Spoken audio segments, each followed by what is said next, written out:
Welcome viewers. முக்கியமான update பார்க்குறாங்க. உங்கள் சேனலை சப்ஸ்கிரைப் பண்ணாமல் இருந்தீங்கன்னா சப்ஸ்கிரைப் பண்ணி பெல் பண்ணி லிக் பண்ணி வச்சோங்க. ஃப்ரீயாக கெயின்ஸ் வந்து குட்டையாகும். உங்கள் ஃப்ரெண்ட்ஸ்க்கும் ஷேர் பண்ணுங்கள். சப்ஸ்கிரைப் பண்ணாமல் இருந்தீங்கன்னா சப்ஸ்கிரைப் பண்ணி பெல் பண்ணி லிக் பண்ணி வச்சோம். என்ன அப்படின்னு பார்த்தீங்க அப்படின்னா, நிறைய ஸ்டூடெண்ட்ஸ் வந்து கேட்டவனவே இருக்கீங்க. சார், நீட்டை பொறுத்தாப்புல கம்யூனிட்டி வைஸாக எவ்வளோ கட் ஆஃப் இருந்தால் கிடைக்கும் சார்? கம்யூனிட்டி வைஸாக எவ்வளோ கட் ஆஃப் இருந்தால் டாப் காலேஜில் வந்து கிடைக்கும் அப்படிங்கிறது ஒரு ப்ரீவியஸாக ஒரு எக்ஸாமுக்கு முன்னாடியே சொல்லுங்கள் அப்படி நிறைய ஸ்டூடெண்ட்ஸ் வந்து கேட்டே இருந்தீங்க. அதுக்கான ப்ரீஃப் வீடியோ வந்து இந்த வீடியோவில் சொல்கிறேன். இந்த வீடியோ கடைசி ஸ்கிப் பண்ணாமல்.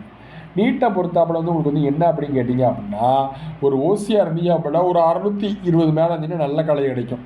பிசியாக இருந்தீங்க அப்படின்னா 607க்கு மேலே இருந்தீங்கன்னா கண்டிப்பாக கிடைக்கும். எம்பிசியாக இருந்தீங்க அப்படின்னா 605க்கு மேலே தான் கண்டிப்பாக கிடைக்கும். பிசிஎம்மாக இருந்தீங்க அப்படின்னா 598 மேலே இருந்தால் கண்டிப்பாக நல்ல காலேஜ் வந்து கிடைக்கும்.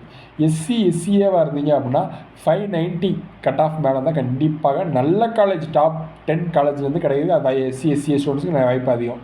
எஸ்டி ஸ்டூடெண்ட்டாக இருந்தீங்க அப்படின்னா ஒரு 575 கடைக்கு கண்டிப்பாக கிடைக்கும். அதிகப்படியான வாய்ப்புகள் இருக்குது. சரி, பார்க்கலாம். அது மட்டும் இல்லாமல் என்ன அப்படிங்கன்னா, இப்போ நீட் எக்ஸாம் வந்து மே ஃபஸ்ட் வீக் இருக்கா. எல்லாருமே வந்து என்ன அப்படிங்கன்னா நல்லா படிங்க. எல்லாருமே வந்து நல்லா ஈஸியாகவே எடுத்துடலாம்.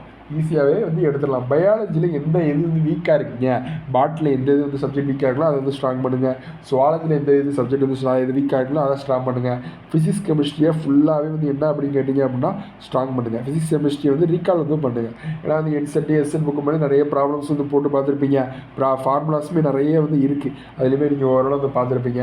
ஈஸியாக தான் இருக்கும். ரிவைஸ், ரீகால் அண்ட் ப்ராக்டிஸ் வந்து இது வந்து ஃபுல்லாகவே வந்து பாருங்கள். ஓஎம்ஆர் வந்து ஓரளவு வந்து எழுதி பாருங்கள். நிறைய பேர் வந்து ஓஎம்ஆர் வந்து நிறைய ஃபில் பண்ண தெரில. நிறைய என்ன சொல்ல ஒரு இதிலே 2 ஆப்ஷன் வந்து ஃபில் பண்ணிடுறாங்க பதட்டத்தில். நல்லா புரிஞ்சவங்க உங்களுக்கு வந்து நீட்டை வந்து ஹாப்பியாக வந்து எழுதுங்க எக்ஸாம் வந்து. ஏன் சொல்லுது அதனால் வந்து ஓஎம்ஆர் தான் ரோல் ப்ளே ஆகும். தப்பாக மார்க் பண்ணிடுவீங்க. அதெல்லாம் வந்து இருக்குது. நிறைய ப்ராக்டிஸ் வந்து இருக்குது. நம்ம வந்து ஃபுல் சப்போர்ட் கொடுப்போம். அதெல்லாம் எந்த மாதிரி இல்லை. தேங்க் பண்ணி வச்சுக்கோ பார்க்கலாம். டிஸ்கிரிப்ஷனில் டெலிகிராம் லிங்க். தேங்க்ஸ்.